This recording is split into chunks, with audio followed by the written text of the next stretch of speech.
Hai kawan-kawan, video ini nak tunjuk AX160 tentang display. Guna display LP kat sini, kita tukar mode.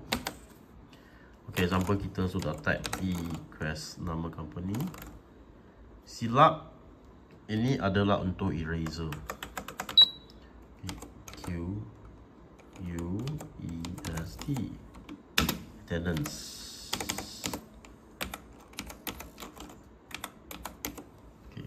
Let's say lah ini.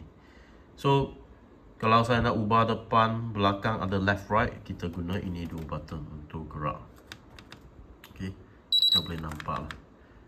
Okay, kalau nak tukar ini D satu circle, nak tukar M, boleh saja datang sini tukar M. Okay, so kalau ini A you tak suka, you nak padam, boleh saja ini backspace, dia hilang lah. Okay, so video ini nak tunjuk tentang key in sini, tentang ini left right dengan ini mode button kat ini eraser dengan left right. Okay, you boleh tukar.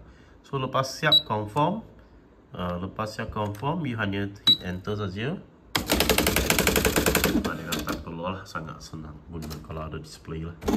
Kalau tak ada display terus tap pun boleh juga. So suka video ni, jangan lupa bagi satu like dan subscribe Equals Attendance Marketing, dan terima kasih menonton.